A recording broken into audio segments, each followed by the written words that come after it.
Democratic dealt with everybody, Dems and Republicans, and we started talking about the population of Chicago. And when Dick Durbin asked him, well, who's leaving? And he said the African-American middle-class families are leaving Chicago. Now, my south suburban part of the district is growing, and but the Chicago lost, I think, like 200,000 people the last census. So we're now the sixth largest, so we might actually lose a congressional seat. Pennsylvania passed us. So I want to be a voice at the table when those decisions are made. And also, when Trump ran, I have a piece of will in all of Kankakee. I lost in those areas because they're still very red. Illinois is not as blue as people think it is. My good friend back there, uses the word Thorple. But, we're purple in some areas and very red in some areas. We lost a seat in my district to a Republican the last election. And I want to work hard to make sure that that doesn't happen again, that we're building the bench. We have to include younger people in this. They're the ones that are going to take over, and we have to do better in getting information out. The public has to pay attention to. We could send the information out, and if you don't read or think it's important. I was speaking to my sister-in-law last night, and she said, well, people don't think the primary is important. Yes, the primary is very important, people, and I think that you need to have your voice in selecting who we're going to vote for in November. And as I remind people, Black History Month just passed, and I served with John Lewis every day. And, people died, got bloody, beat up, and on and on and on. I just left Memphis. I was at the Lorraine Motel. For us to have the right to vote, and we need to exercise it. And I know from being a state rep, they know who votes or not, and that dictates, why would I give you the extra resources if you don't vote? You're not going to make a difference one way or another, so we have to vote. So this election, I am asking for your vote twice, once for Congresswoman, and right underneath, it'll be for State Central Committee woman. Thank you so much for listening. I don't know if you have questions of me or Fritz or Kwame, but they didn't tell me they were open, but I'm volunteering too. So if you have any questions, or if you know anybody that wants to volunteer, we definitely can use it. We have an office on 175th Street in Kedzie and Hazel Crest, that we share. So we would love for you to come out, and it's only, 11 more days, and at least for now, all those commercials will be over, and you don't have to fast forward anymore. Thank you so much for coming. I appreciate each and every one of you. Thanks you to the host and Pastor Enclave. But if you have any questions or any of us, Congresswoman, how can, from a faith-based organization, we better help in your endeavor in continuing to build as an organization that will support your work that you do in the office? Well, one thing, and my Ann was going to come up and talk about this a little bit, but I started the 2nd Congressional District, Democrats and Independents are welcome.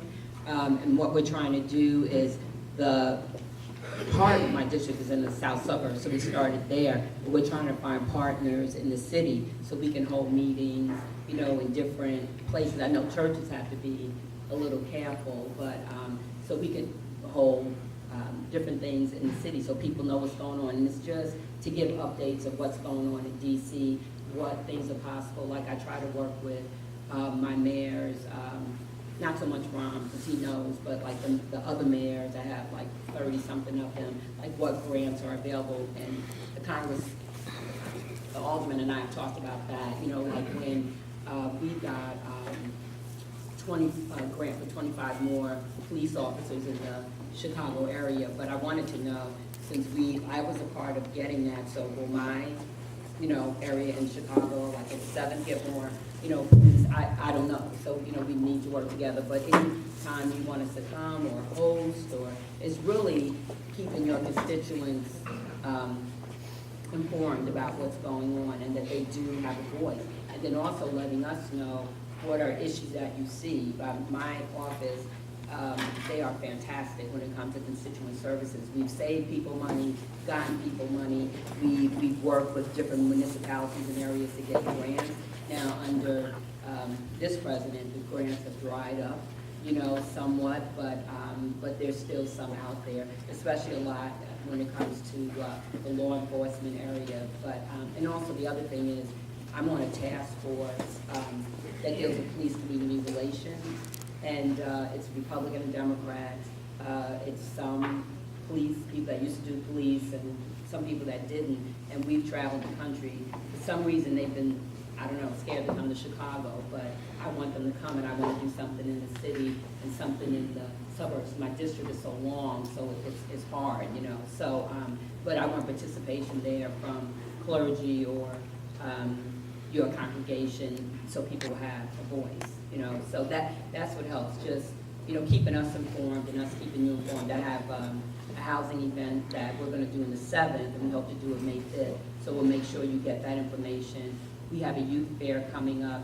It's April 21st, and it's for 16 to 24-year-olds, and it's really around summertime employment, just as another strategy of keeping young people off the street or getting them experience for their resume and those kind of things. So we'll make sure you get all of that information. If you could, you know, spread the word, that's what really helps. Anything else? I just wanted to say, as a constituent and resident, I was born and raised in wards 5, 7, and 8. That of course I was so voting for you, but I had, you know, didn't know which candidates I was going to vote for as far as the other two. And these two candidates definitely have my endorsement. Kwame's platform about the bills that he passed that I didn't know, the purge, the torture, is a personal note because I know someone that was a victim of that and was incarcerated, and the Uptown People's Law Group actually was able to get his conviction turned over 7 years early. He spent 17 years in jail since 17. So some of the other platforms that you have was very dear to me about the violence and the trauma, and trying to get constituents and the children, you know, educated and resources about that, because we do on a daily basis, and me myself, from living in this neighborhood, we come into trauma, and I see the, you know, the school children, they come to school and they have so much baggage. People don't know they've maybe seen a relative get killed, or, you know, so on and so forth, to go back to the schools. And my first cousin, he just lost his only child in Birmingham, Alabama, Wednesday, Portland, Arrington. She was killed inside of the classroom, shot in the chest by her classmate. So my family, we have to get ready to, thought we was going to be preparing for graduation, now we have to prepare for her funeral. So it's all across.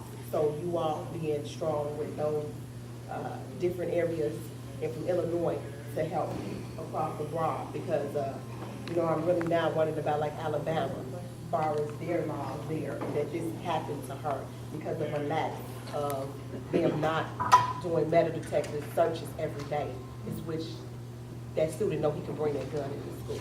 A lot of the states are like all around Illinois. Like people say, Chicago has the toughest gun laws. No one else around us does. At least 40% of our crime guns come from Speaker Ryan's Wisconsin, Vice President Pence's Indiana. So that's part of the problem too.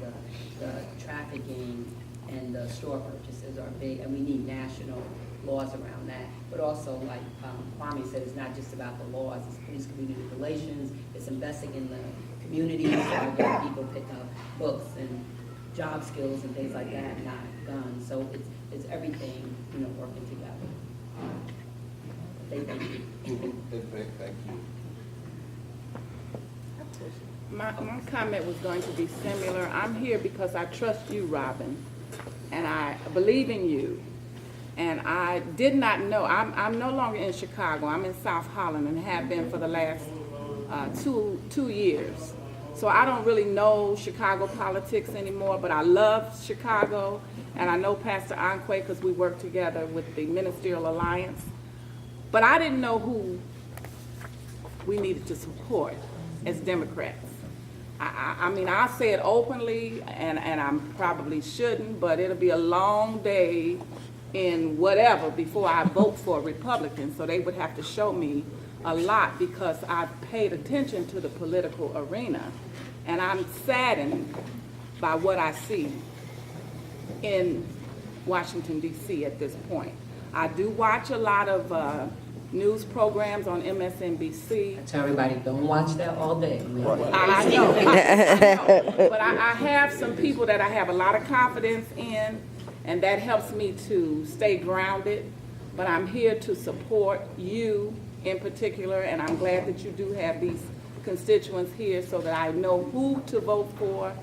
South Holland's political arena is so vastly different.